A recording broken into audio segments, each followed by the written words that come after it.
우리가 잠언 말씀을 통해 계속 배우고 있는 것은 우리가 지혜를 얻어야 된다는 것, 또 지혜를 따라 살아가야 된다는 것입니다.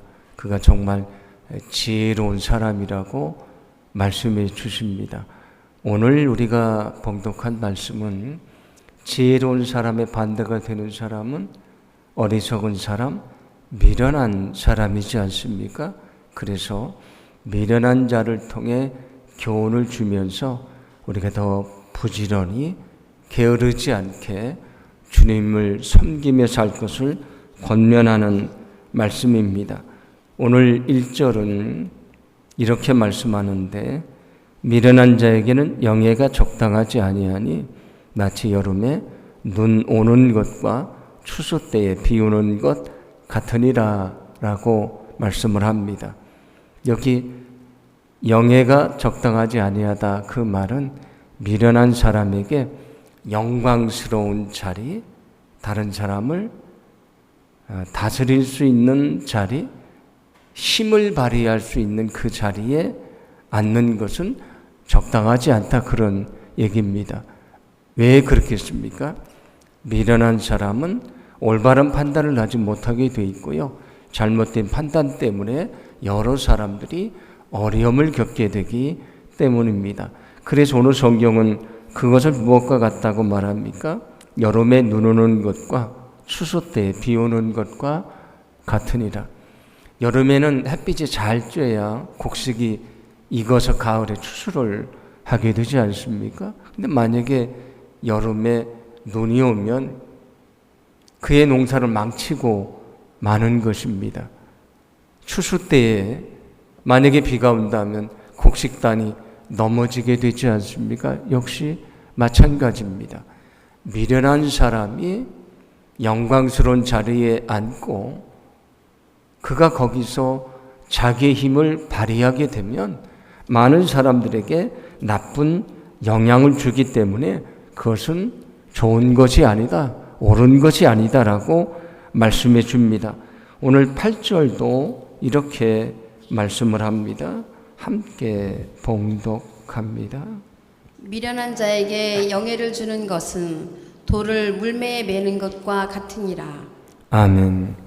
미련한 사람에게 영광스러운 자리, 힘을 발휘할 수 있는 자리를 주는 것은 돌에 그 돌을 물매에 매는 것과 같다. 그럼 물매질을 하면 돌이 날아가서 누구에게 맞춰지게 되고 그가 상처를 받게 되지 않습니까? 미련한 사람에게 어떤 힘을 주는 것은 사람을 다치게 하고 상처를 주기 때문에 그건 좋은 것이 아니다, 그런 얘기입니다. 우리가 나라의 지도자나 교회의 지도자를 위해서 기도해야 되는 이유가 바로 여기에 있습니다. 만약에 지도자가 온전히 서지 못하고 미련하면 어떻습니까? 그 자리가, 그게 권력의 자리가 되고 악을 행하는 자리가 되고요, 세상을 어지럽히는 자리가 되고 맙니다. 그냥 평범한 시민이 가다가 잘못을 할 수 있지만 그가 잘못하는 것과 나라의 통치자나 교회의 지도자들이 잘못하는 것은 그 영향력은 전혀 다른 것입니다. 그래서 오늘 성경은 그런 어리석음을 물리쳐야 된다라고 말씀해 주십니다. 그런데 미련한 사람들의 공통점이 있습니다. 자신이 미련한 것을 모릅니다. 자기가 잘못됐다는 것을 모릅니다. 그래서 자기 생각과 주장을 끊임없이 내세우고요, 고집을 꺾지 않습니다. 아무리 설득을 해도 귀를 막아버리고 그 말을 듣지 않습니다. 그것만이 아니고 그와 만나서 대화를 하다 보면 어떻습니까? 내가 한 말은 A라고 하는 말인데 그 사람은 내가 B란 말을 했다고 곡해를 하기 시작을 합니다. 그리고 그 말에서 또 빌미를 잡아서 나를 공격할 때가 많이 있습니다. 우리가 세상을 살면서 이런 사람들을 만나게 될 때가 있는데 참 어렵습니다. 어떻게 대해야 되는지, 어떻게 그와 만나야 될지, 어떻게 대화를 해야 될지 우리가 고민할 때가 많지 않습니까? 그래서 성경은 그런 사람들이 미련한 사람이다. 자기의 미련함을 모르고 잘못된 것도 모르고 말을 만들어내고 빌미를 만들어서 또다시 갈등을 일으키는 미련한 사람들이 있다고 말씀해 줍니다. 그래서 오늘 4절은 이렇게 말합니다. 미련한 자의 어리석은 것을 따라 대답하지 말라. 두렵건대 너도 그와 같을까 하노라. 미련한 사람하고 말하다 보면 그가 자꾸 내 말을 곡해하고 나를 공격하는 또 다른 도구로 삼는데 그 사람과 말을 섞는 것은 지혜로운 것이 아니다, 그런 얘기입니다.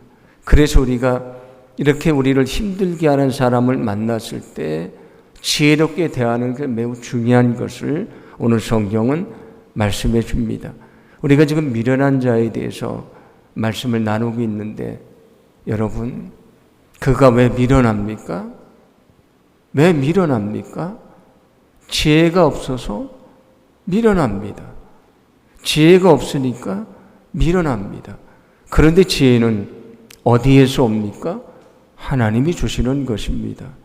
그가 지혜가 없는 것은 하나님 앞에 엎드리지 않기 때문입니다. 우리가 정말 오늘 성경이 말씀하시는 미련한 자가 되지 않으려면 어떻게 해야 되는가? 늘 하나님 앞에 엎드려서 지혜를 구하며 살아가야 됩니다. 여러분, 늘 지혜를 구하며 살아가시기를 간절히 소망합니다. 지혜를 구하는 자에게 지혜를 주신다고 말씀을 합니다. 야고보서 1장 5절인데 함께 봉독합니다. 너희 중에 누구든지 지혜가 부족하거든 모든 사람에게 후히 주시고 꾸짖지 아니하시는 하나님께 구하라. 그리하면 주시리라. 아멘. 지혜가 부족하면 구해라. 그런데 어떻게 주십니까? 후히 주신다.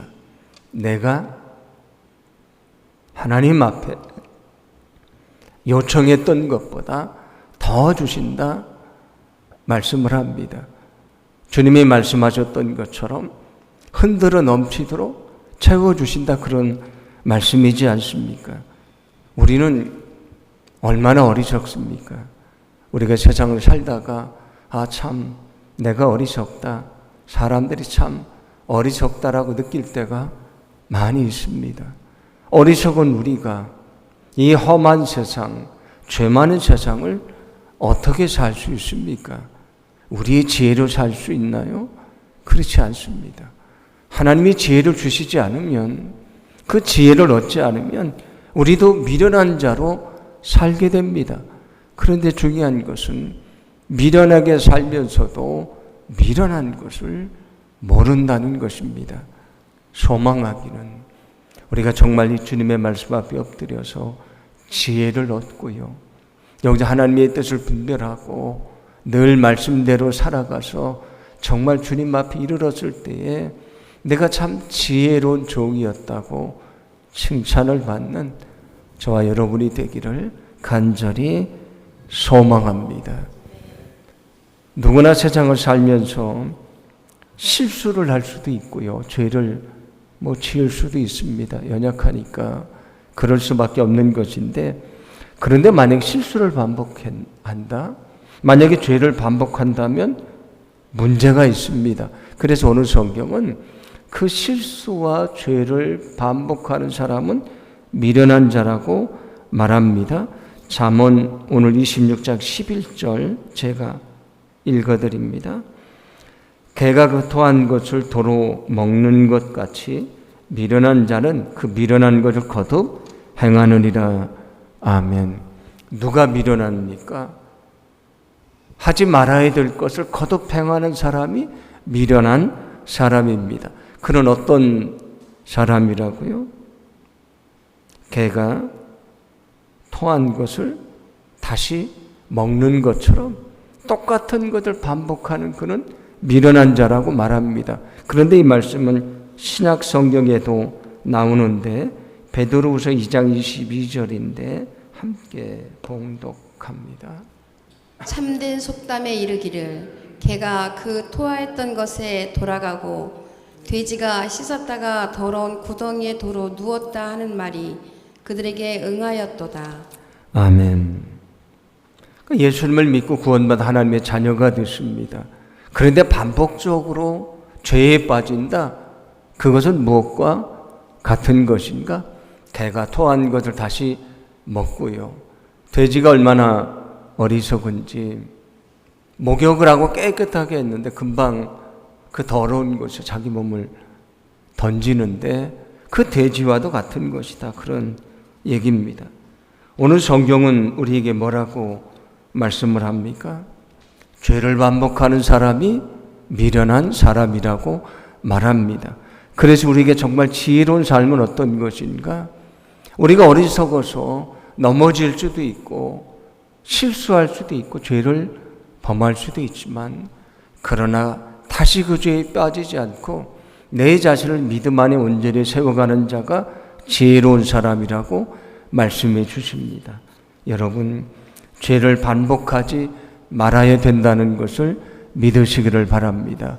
그 죄를 반복하며 살아가면 그가 미련한 사람입니다. 이렇게 생각할 수도 있습니다. 어차피 인간은 연약한데 뭐 지은 죄를 또 짓고 우리가 살아갈 수 있지 않습니까? 그런데 그렇게 생각하면 안 되는 것입니다. 우리가 구원받아서 하나님의 자녀가 됐는데 습관적으로 죄를 반복한다? 그것은 주님을 외면하는 것이고요. 주님의 저 십자가를 배반하는 것입니다. 그래서 성경은 뭐라고 말합니까? 우리가 또다시 죄를 반복하는 것은 예수님을 십자가에 다시 못 박는 것이라고 말합니다. 히브리서 6장 6절입니다. 타락한 자들은 다시 새롭게 하여 회개할 수 없나니 이는 그들이 하나님의 아들을 다시 십자가에 못 박아 드러내놓고 욕되게 함이라 말씀을 합니다. 사실 여기 타락한 자들은 누구를 말하냐면 배교한 사람들을 말합니다. 예수님을 믿고 구원받았는데 예수님을 부인하고 돌아간 사람을 말하는데 여러분 그런 사람들만이 아니고요. 내가 구원받아 하나님의 자녀가 됐다고 말하면서 아무렇지도 않게 죄를 반복하고 있다면 그게 죄인지를 모르며 살고 있다면 그 죄 때문에 엎드려 눈물 흘리고 통곡하지 않는다면 그 죄 때문에 정말 주님 앞에서 부르짖지 않는다면 우리는 다시 주님을 십자가에 못 박는 사람입니다. 오늘 성경은 누가 미련한 자라고 말합니까? 죄를 반복하는 사람입니다. 여러분, 우리가 결코 죄의 유혹에 쉽게 넘어가고요. 죄를 반복하지 않게 되기를 간절히 소망합니다. 주님은 우리를 용서하십니다. 그리고 또 용서하십니다. 그런데 중요한 것이 있습니다. 영원히 용서하지 않습니다.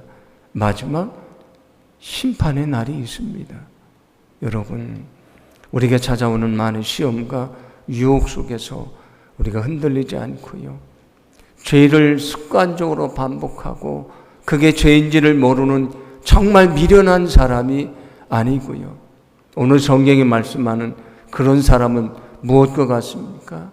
저 개처럼, 돼지처럼 미련한 사람이 아니고요.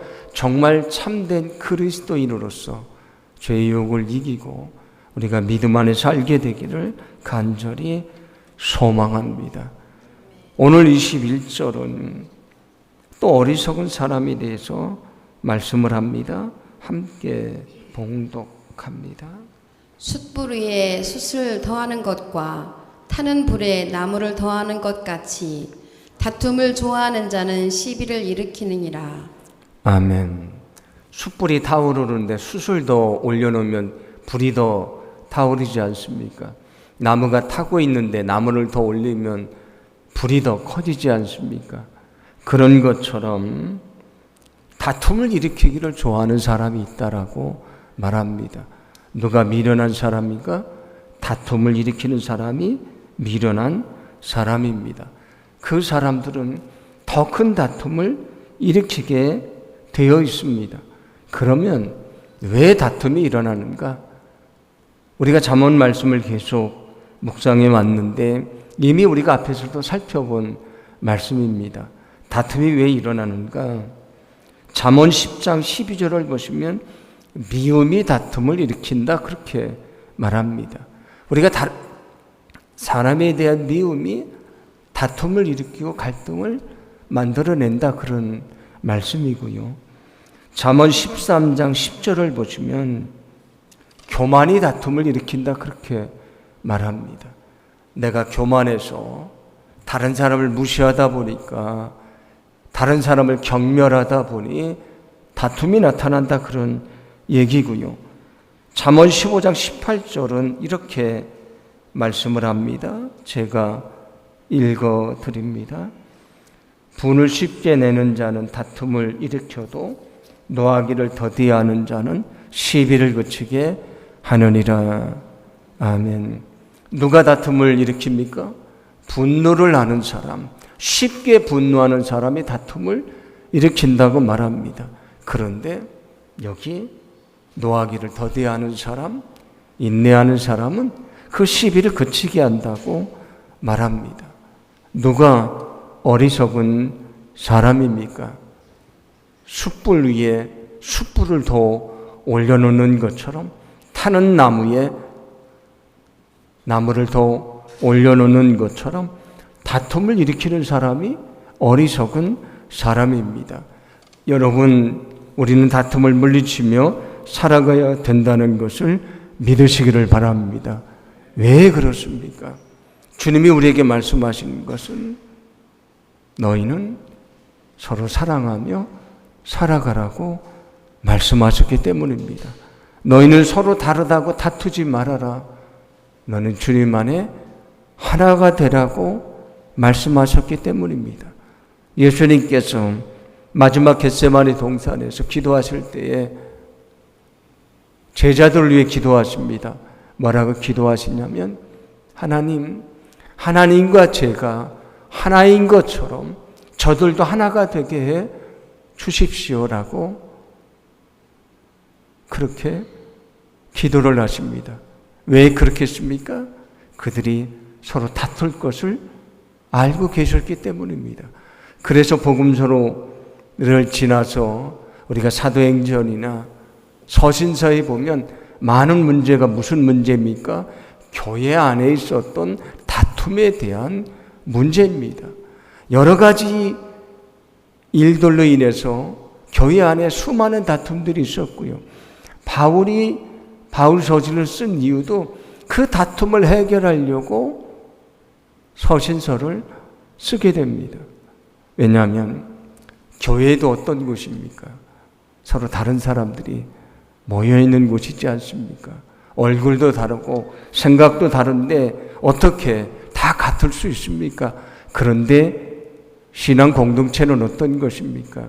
몸은 하나지만 여러 다른 지체들이 있고 협력하며 일하는 것처럼 서로 하나가 되고 협력하며 하나님의 뜻을 이루는 게 교회 공동체지 않습니까? 그래서 성경은 우리에게 끊임없이 너희는 하나가 되라. 너희는 주님 안에 협력하라.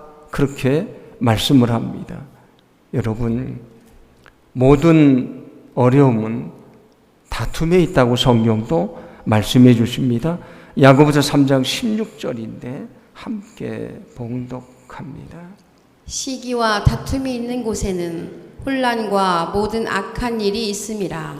아멘. 시기와 다툼이 있는 곳에 혼란과 모든 악한 것이 있다라고 말합니다. 우리가 시기하고 질투하고 다툼 때문에 사람들의 관계가 깨지게 되고요. 공동체가 혼란에 빠지게 됩니다. 모든 악한 것이 여기에서 시작이 된다고 말하지 않습니까? 그런데 여전히 내 생각을 주장하고 어리석게 살아간다면 그가 미련한 사람입니다.